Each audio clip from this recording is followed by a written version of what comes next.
Welcome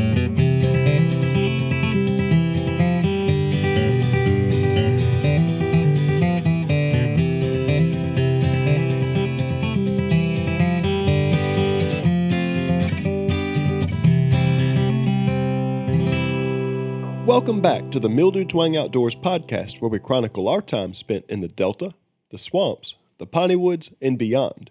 Here, we share our experiences and stories, ranging from simple country living to lesser-known stories of American culture and what all of this means for us as Christians in today's world. Today's episode is brought to you by yours truly, the Caldwell and the Mathis family. It's still turkey season here in L.A., that is, Lower Alabama, and we're going to share a wild tale with you. Our main story is unbelievable, but it might relate to you closely in one way or another. In fact, this tale might have you going out to saddle up your own gobbler turkey for a wild ride out on the prairie. Why, you might ask? Sit tight to find out.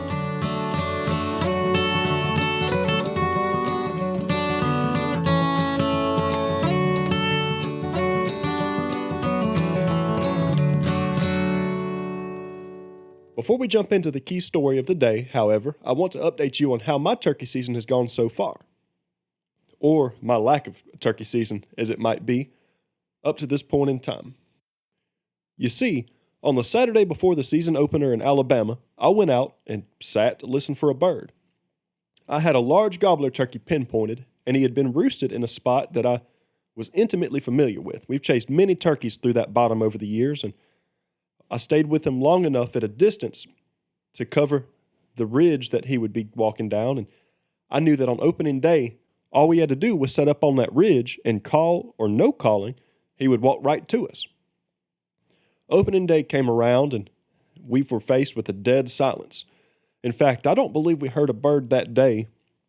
In the first week of the season, we heard 2 gobblers in total, and they were far off. I mean, well over a half mile beyond the property lines. It was just frustrating.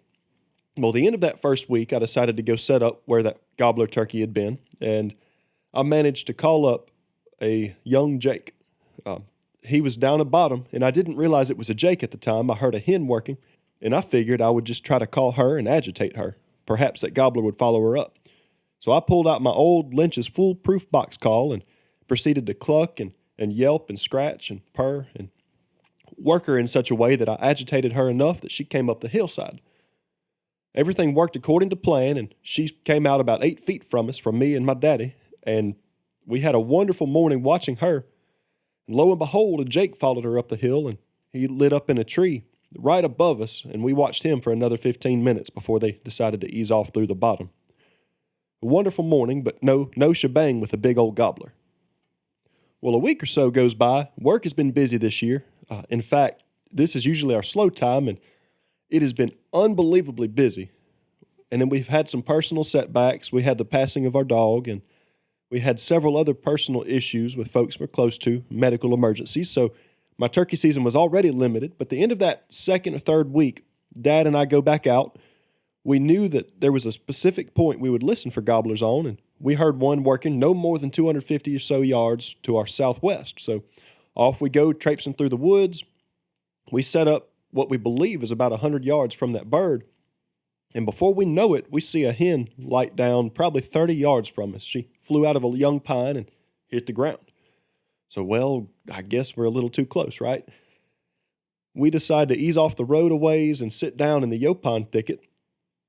Before we know it, we hear that gobbler again light off. So, I can't gobble up. Some people can mouth call. I can yelp and purr, but I can't gobble. Anyways, here we go, right? So he's gobbling back and forth with these hens.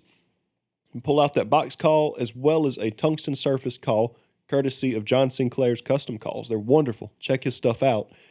But in the meantime, right, we're calling this turkey. He's responding to us, but he seems to be henned up.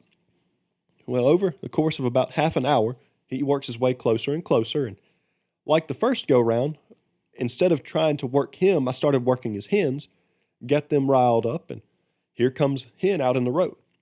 Before we know it, second hen steps out, and then a Jake steps out behind them, and that gobbler steps out in the back. So there are 3 turkeys between us and what we believe is a gobbler. So I'm probably 20 steps from them at this time, and Dad is right behind me. I'm in a yopine thicket, so I have the gun eased up. Safety is off, and as soon as the first 3 birds clear, I'm going to pull the trigger. Well, again, you never know how things are going to play out, and those first 3 birds ultimately work off to our left out of the road, leaving that gobbler behind. But in the 10 minutes that I watched those birds working, I realized that Gobbler was not a gobbler. He had no beard to speak of much, about a little 2-inch sprig on his chest, and I'm not going to shoot a Jake, so he wanted to play the part. We had a wonderful morning, and we accomplished 99% of the hunt. Only thing we didn't do was pull the trigger, and I haven't been back in the woods since then.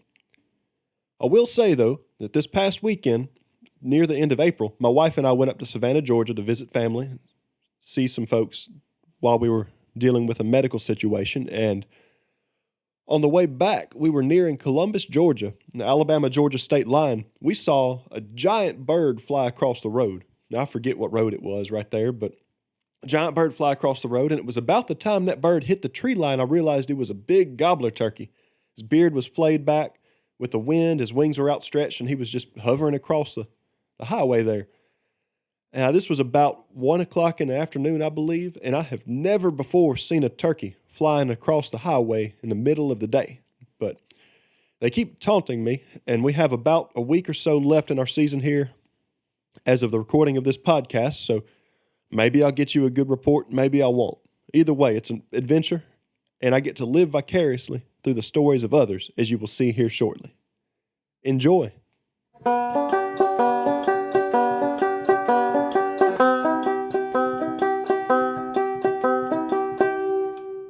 All right, folks, today I have a wonderful guest, a special guest with me, Uncle Ray. Now, that would be Ray Mathis from Vicksburg, Mississippi, and he is a wonderful man, one of the most intelligent, hardworking family members and friends I have, and you know, he can do almost anything. If he was asked to build a rocket, I guarantee you he could do it. If he was asked to go survey catfish, he's probably done that. He taught me how to hunt. Yep, he can hunt, he can fish, he knows how to run from the game warden. Real quick, you said he can hunt and he can fish. That doesn't mean he can kill and he can catch, right? Well, let's ask him. Uncle Ray, thank you for being here today. How are you doing, sir? I'm doing all right. Yeah, wonderful. So you're from Mississippi. Yes, Vicksburg, Mississippi. Now, tell me a little bit about your childhood, about your upbringing. How did you grow up? Because I know we've talked some in the past on that. We were country folks. Lived way out in the country. Get off the school bus, go through the house, get your gun, and go out the back door. That's how I grew up. That sounds like a good life there. Yeah, it was. And you showed me a picture of, I think, your first house, the house you grew up in. You guys had a basketball goal outside. Yes. And it had real siding on it. Right. Now, growing up, it didn't always have that siding. No. It was a 3-room house, and it had tar paper siding on the outside of it. Yes, sir. And part of that was torn off from the years, I guess, of living there.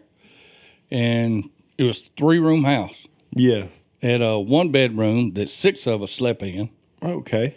A kitchen and a living room. Yes, sir. One little bitty small gas heater. And no running water. Really? No. How about a bathroom? So no bathroom? No bathroom. No. We were way back out there. Yeah, now for some reason I had that house confused with another story you told at one point where they had concrete homes built outside of Vicksburg for the plant operators. Is that what it was? Marathon Laterno. I worked there for some years building offshore oil rigs. Yes, sir. Yeah. I didn't realize you built offshore oil rigs. You've done everything. A little bit. Yes, sir. So right now we'll kick into a couple different stories. It's turkey season, at least it still is here in Alabama. I know it is in Mississippi at the time being.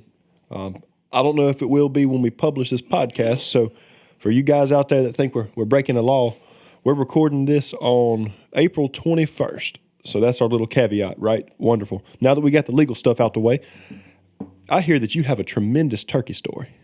And let me jump in real quick. We need to introduce Uncle Ray's little boy, Avery. And you know what? He's not a little boy anymore. How old's Avery? Avery's about 37. 37. Jay's cousin Avery's 37. But Avery plays a big part of this story, doesn't he, Uncle Ray? Yes. And Avery lives with his wife and 2 kids in Clinton, Mississippi. Right. And he's an avid outdoorsman, just like his daddy and just like his cousin. Yes, he's a civil engineer, works for nuclear power plant in Port Gibson. The engineer down there works in maintenance. Okay. And he's real smart because he's got a degree from Mississippi State. Hail State. Yeah, absolutely. So now that we've introduced Avery, tell us a story. Well, March 18th, I think's when it was. He called. He was wanting me to go hunting with him. So I did. We went. We got out to his place, and he said that morning he had bought some special shells that turned out to not be that really special. Was it that TSS stuff, or It may be. They're supposedly not really good shells, or either were really bad shots. I don't know which. But anyways, we went early that morning. We got on the way down into the woods. Yeah. We saw 3 coons up in the tree just a squalling and cutting up. Mm-hmm. We saw 3 or 4 deer and saw some turkeys while they were still in the trees down the bottom from us where we were hunting. Okay. And then we heard one gobble back over the ridge, back over away from them a little bit. Well, we fooled around and sat there. He gobbled and gobbled, and man, it's like they're using a microphone. They're so loud. But he come right on in on us.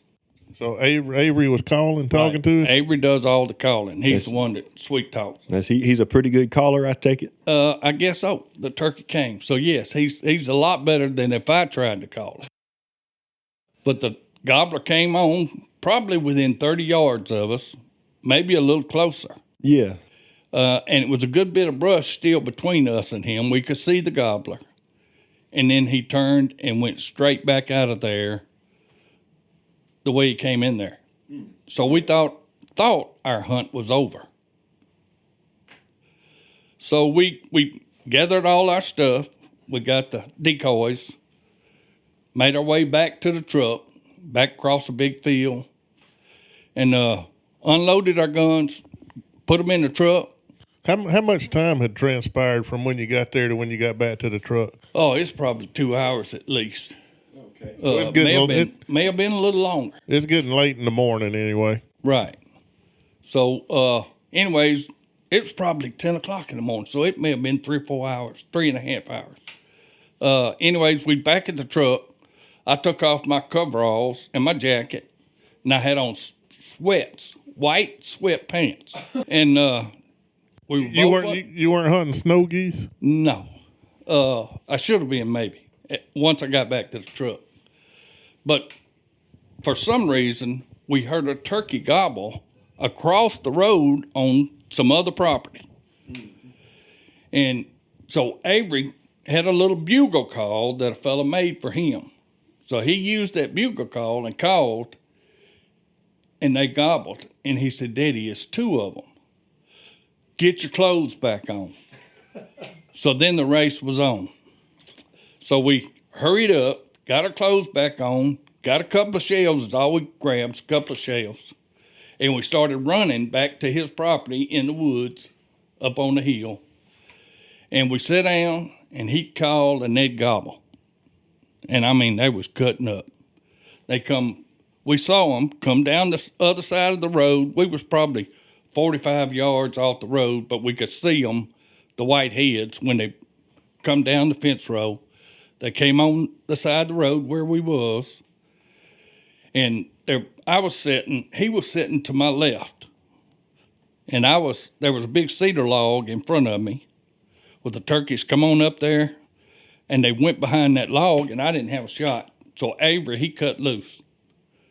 He shot twice really quick. It's like one shot, he shot so fast. And one gobbler flew back across the road, and the other one went to my right, which Avery was to my left. And I was watching this turkey run away. And all of a So sudden, is Avery a good shot? as long as he's not in the heat of the moment, he is a good shot. He is a good shot with a good steady rest. But yeah, he gets a little excited. Well, those turkeys, they get your blood pumping and you can't sit still. Especially when they go to gobbling like they were. They were really cutting up. So how long was this from the time you were at the truck to when Avery shot? Probably 20 minutes at the most. It probably wasn't that long. And they were gobbling the whole time? Oh yeah. So y'all were excited. Yes. They were cutting. He was really excited. But they were cutting up. But anyways, he shot, I think twice, really quick. One of us hit a tree with one shot. So did you shoot? I shot one shot. At the same time he shot? Yes. Okay. One turkey went back across the road, and it in the heat of the moment, then I wasn't sure what turkey he shot at or if we shot at the same turkey. Mm-hmm. But anyways, the turkey took off to my right, running away from us. And I was looking toward that turkey, and all of a sudden, Avery went by me like greased lightning, running down through the woods after this turkey. I didn't notice whether he had his gun with him or nothing like that. I just noticed he was in hot pursuit. Well, I saw him. He went down there, and then they made a right-hand turn. They probably went 45, 50 yards, and then they made a right-hand turn. I saw Avery hit the ground, leaves fly up. I mean, it's in the heat of the moment. Sounds like a Looney Tunes cartoon. That's right. I should have had a camera. But then the turkey got away from him again, started back toward me, and I shot the turkey one time, and he rolled, but he was still trying to go. So that's 4 shots at this point? I think. Probably, yes. Yes, My 4 shots. goodness. And then all of a sudden, Avery caught up with the turkey, and he finished the turkey off. But he was slap out of breath. The boy done run he's 37, don't play no sports. He's done run a long ways after this turkey. And he finally catches his breath, and then he says, "Daddy, you're going to have to help me find my gun." I said, "What do you mean?" He said, "Well, I threw my gun at my turkey." And if you know Avery, he's going to do everything he can to finish the job. So he threw his shotgun at the turkey and lost his hat. We probably hunted after it was all over. And we started looking for it. It's probably 30 minutes that we hunted for this shotgun and his hat. So he lost both of them, and that's my story from Vicksburg. Now, y'all found the gun in the hat, right? Yes, it took about 30 minutes to find it. You found it. Was this one of those camouflage printed No, guns? it was a black pump shotgun. If it had been camouflage, you'd probably still be looking That's for right. We would have never found that shotgun. it. So who gets credit for killing the turkey? He does. After all the running he gets, he killed the turkey. I'm okay with that. Now, I've never run after a turkey. I've had some other stuff happen with deer, but I've never had that happen with a turkey. Well, there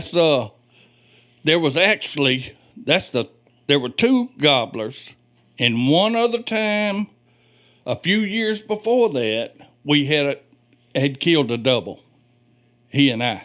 So we've killed 3 turkeys together, and that is exciting. It really is to be able to bring your son up and then participate with him in hunting events like that.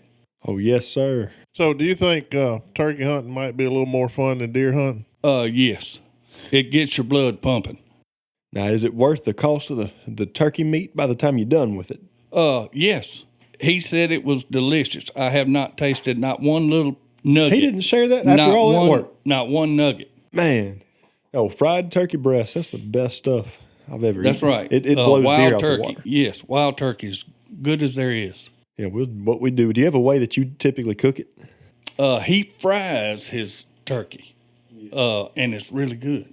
That's what we'll do. We'll cut it into little fingers. I've taken it and cut it into sections like a deer steak and then hammered it flat like a Right. chop steak. Yeah. Batter it and fry it, and there's no bad way to do it. Yeah.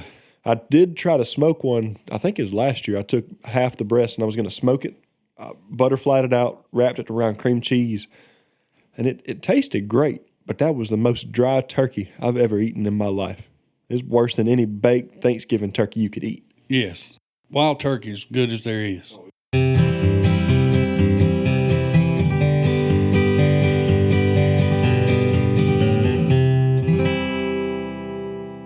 Uncle Ray, I know it's turkey season, and I really appreciate that story. In fact, that story has me on the edge of my seat still. I'd love to go out and wrestle a turkey right now, but we're going to shift over a little bit. It's almost time for us to really get into our bluegill fishing, crappie fishing, and bass fishing. Now, you shared with me a story the other day about a game warden and an incident you, your daddy, and your brother faced. Would you mind sharing that with us? Yeah. My dad loved to rod and reel fish for catfish. So he would go north of Vicksburg on Steel Bow and go rod and reel fishing. Yeah. And he loved to fish. Well, he called and wanted me and my son, Avery, which was about 12 at that time, to go with him and my brother. So we did. We all loaded up in the truck, and we headed north of Vicksburg. We caught some shad on top of the lock at Steel Bow. Well, the game warden pulled up while we was catching shad, and I helped catch shad. That's legal. So we got down on the bank of the river. The game warden, he drove on off. He was gone. So we got down on the bank of the river to go fishing, and my dad was rod and reel fishing, and my son was. And I had told them that my license had expired, and I was not going to fish. I was not going to fish. Man. So I went back to the truck for some reason, and my dad told me, says, "Boy, get that the rod out of the truck and come down here and fish." And I said, "Dad, I told you I'm not going to fish. I'm not giving that game warden no reason to give me a ticket." Well, he said, "John Ebert, my brother, get that rod and go up to the locks up there and see if the fish are biting over there." Well, John, older than me, but not as smart as me, went up there and went to fishing, and I was sitting on the bucket. My son was to my left and my daddy was to the right. And I looked across the water and down the levee about a mile. There sat that game warden. He was looking at us, and all of a sudden you could see the smoke boil out from under the back of the truck from the dust off the gravel road. He come right on up there. He pulled down on our side. My brother found out he was coming. He throwed his rod and reel down, gonna hide it, and come back to us, but the game warden pulled up and caught him. So he carried my brother back up where the rod and reel was, no license. His license expired. So he got a ticket. Yeah. He came down to my father and asked him, says, "Just how old are you?" I forget how old Daddy was at the time, but Daddy told him, "I don't have to have license. I'm old enough, I don't have to have license." He said, "Well, can I see your driver's license?" And my daddy gave him the license. And he was old enough, he did not have to have the license. And by then, I was getting worried, really bad worried, because I was sitting on a bucket on the bank. Even though I wasn't fishing, I thought he was going to get me anyhow. And he asked Avery, my son, to my left, how old he was and if he had license, and he was not old enough to have license. And I was really, knew it was my turn. I knew it was me next. And he never said a word to me. He turned, went on back, and he thanked us and got in his truck and went on off. Holy cow. So I got lucky that I did not let my daddy, who is convincing, to get that rod and reel and fish, or I would have got my first and only ever game warden ticket.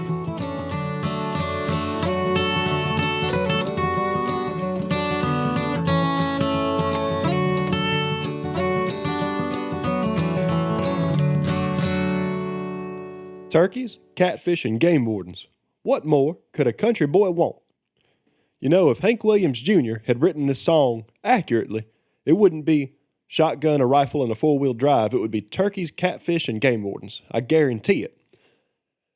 Uncle Ray, it's been a pleasure having you on the show today. I really appreciate your time. And Cousin Avery, should you listen to this, I'm waiting for your turn to come on here and throw your daddy under the bus. I'm sure you got a story about him that'll let you get back at him in some way. In the meantime, I sure hope that you folks have enjoyed this week's episode. I don't have any sources. I don't have all of that jargon now. And I will say that right now, given the situations we're dealing with on the personal level, our show length and our show content might vary more than typical. In the near future, we're going to get into some stories about hiking and camping, as well as a story of my brother and his wife and the opportunity that they've had in the past, opportunities to train up and run a marathon, half marathon, and we'll get into some of the content on how they motivate themselves to achieve things that seem to be out of reach for most of us, or all of us at the time. I guarantee you I could not run a marathon right now. And if a bear was chasing me, if I'm alone, I'm gone. But if I'm with somebody else, I may just extend my leg and accidentally trip them.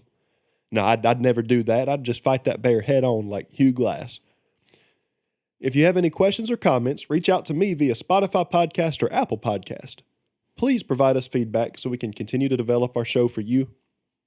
And remember, this show, it's a personal experiment, it's a personal project, but I believe it has the potential to reach a lot of folks, to provide family-friendly content, and to share the gospel with people that may not get to see the gospel presented in this particular fashion. Thank you for your continued support and for all that you've done to share this show with others. Love in Christ.